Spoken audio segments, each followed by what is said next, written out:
मन सचमुच हमको कहीं न कहीं यानी साधक मैं साधक कहूँ, सन्यासी कहूँ, इनकी इच्छाओं को ऐसे पूरी करता है और साधक इतना खुश होता है कि मेरी इच्छाएँ पूरी हो गई, वाह! देखो मेरी इच्छाएँ पूरी हो गई और हम अटकते ही जाते हैं। जैसे कि मेरे केस में मैं कहती हूँ कि भावना मेरी बहुत प्रबल रही और यही भावना में ही अटक गई मैं। इससे पार हो पाना मतलब बस में नहीं है। इसके लिए आप कुछ मार्गदर्शन बताइए स्वामी जी। मुझे दिख भी रहा है कि मेरी भावना ही मेरा बंधन है। देखो ऐसा है, ये तो बहुत अच्छी बात है कि अटके तो कम से कम भावनाओं में अटके। देह में अटक जाना तो बहुत तीसरी कोटि की बात हुई। दूसरी कोटि की बात हुई मन में अटक जाना, और पहली कोटि की बात हुई अटकना ही है तो फिर वही भावनाओं में अटक जाना।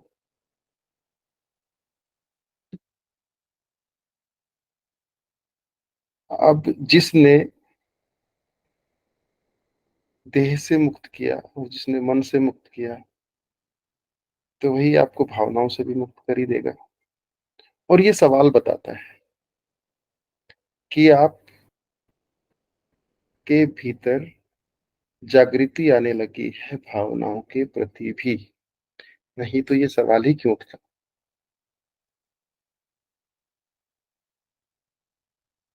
और सवाल उठा है तो मतलब आत्मविश्लेषण हो रहा है भीतर, और आत्मविश्लेषण यानी कि खुद को पैनी नजर से देखना। असल में आत्मविश्लेषण और इस तरह के सवाल पूछना ही वास्तविक उपाय होता है मुक्त होने का।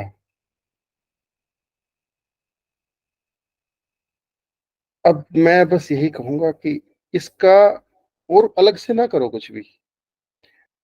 आप आत्मावलोकन कर रहे हो, बस इसी प्रक्रिया को थोड़ा सा और बढ़ा दो। भावनाएं उठे तो ऐसा मानो कि ये कोई शरारती बच्चा है कि भैया अब उठा, अब ये ऐसे आया, अब ऐसे घूमेगा, अब ऐसे ये मुझे पीड़ा देगा, और ऐसे ही चला जाएगा। आखिरकार जो ये मन के विचार या हृदय की उमड़ती भावनाएं होती है, अंततः ये पीड़ा देती है। ऐसी स्थिति में ना, एक तो बहुत बढ़िया तरीका है आत्मावलोकन, और दूसरा है उसके साथ आप जोड़ दो सहजता। यही बात और जोड़ने योग्य है कि सहज हो जाओ। आत्मनिरीक्षण तो करो, पर उसके साथ ना अच्छा बुरा मत जोड़ो कुछ भी। तो जो सहजता है आत्मनिरीक्षण के साथ, वो कमाल करती है फिर। सहज में मतलब कि बहुत आदर और सम्मान के साथ खुद को स्वीकार कर लो कि भाई मेरे साथ ये हो रहा है। अब मैं हृदय में अटकी हूँ, अब मैं हृदय की भावनाओं में फंसी हुई हूँ।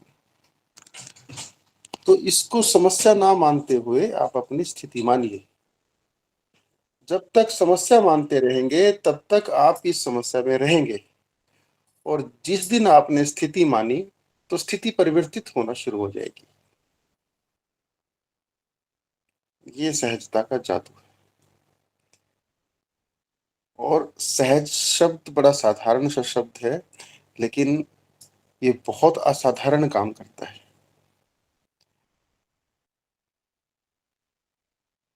तो इस सहजता के जादू को ट्राई करिए आप। जहां भी फंसे हों, जिस भी स्थिति में हो, बस सहज होकर खुद को एक्सेप्ट कर लें। एक्सेप्टेंस का जादू सहजता के साथ, और एक कदम मुक्ति की ओर,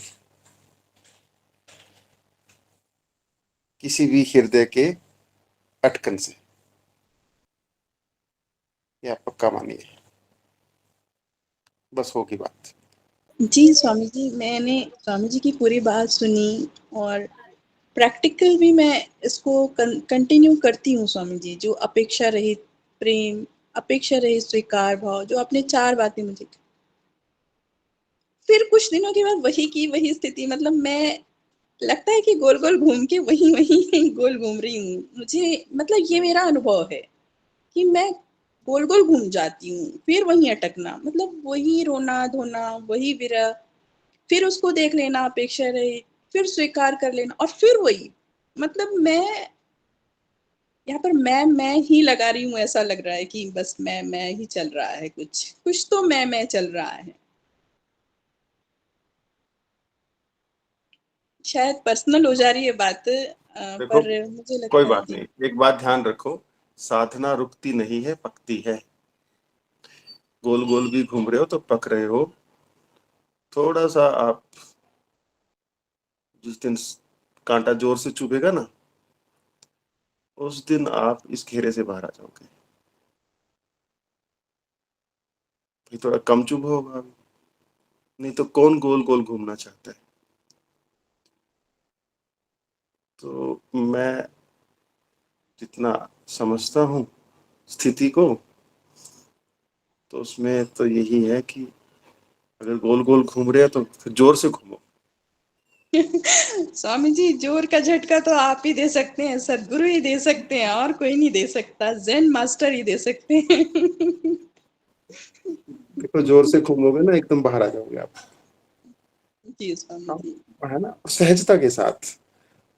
और ये जो मैंने आपको बात कही ना कि समस्या ना मानते हो, स्थिति मानिए आप। जी, जी। जैसे ही हम समस्या ना मानते हो, स्थिति मानते हैं, दृष्टा भाव पैदा हो जाता है, स्वीकार भाव भी पैदा हो जाता है। और दृष्टा भाव, स्वीकार भाव और सहजता मिलके ना बहुत बढ़िया काम करते हैं ये। और जीवन को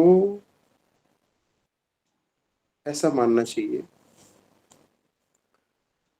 कि जैसे जैसे ना, एक कार में कोई कमी आ जाती है ना, तो कार का मैकेनिक उस कमी को ढूंढता है पहले, और फिर उसको स्टेप बाय स्टेप उसको रिपेयर करता है।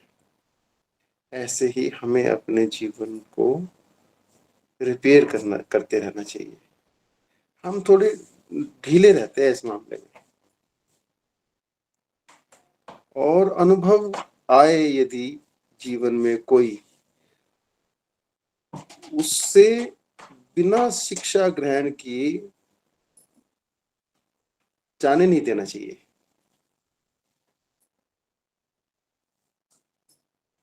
अनुभव यूं ही ना गुजर जाए जिंदगी से, इसका भी ध्यान रखना चाहिए।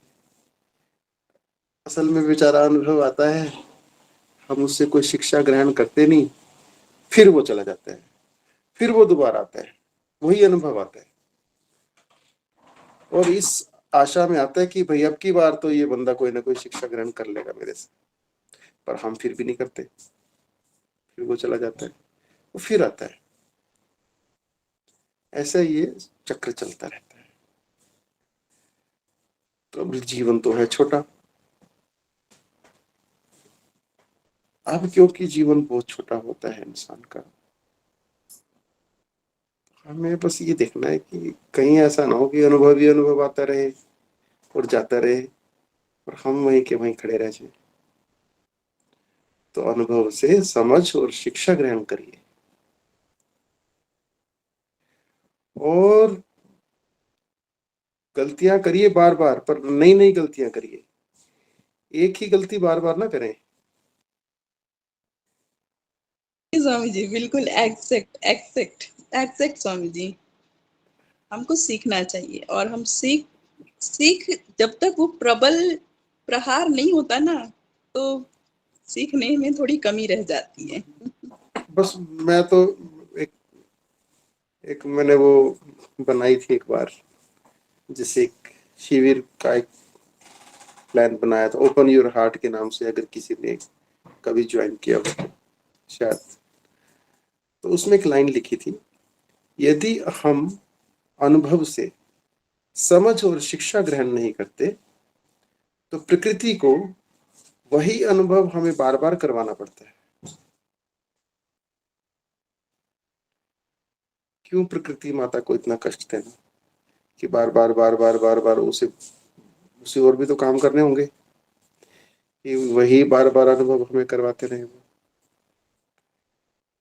तो मैं तो चाहता हूँ कि बेशक उससे भी कड़वे अनुभव आए पर नए तो आए, पुराने ही अनुभव बार बार बार बार बार बार, और पुराने अनुभवों की पुनरावृत्ति से ज्यादा कड़वा भी कुछ नहीं होता। और हम हैं कि इतने ढीठ के बोर भी नहीं होते हम। तो मेरा निवेदन है कि इससे पहले कि प्रकृति और जोर से चोट मारे, खुद ही समझ जाओ। और जैसे ही हम समझेंगे ना और सहजता से स्वीकार करने की स्थिति, इसमें सहज भी रहना है, स्वीकार भी करना है। देखो कितनी बड़ी साधना हो गई है। देखने में लगता है कि सहजता और स्वीकार भाव, देखो कितने आसान से शब्द हैं।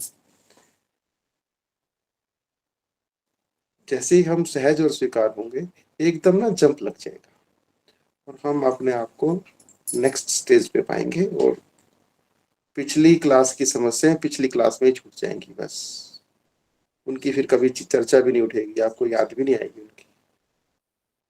इति ज्ञानम।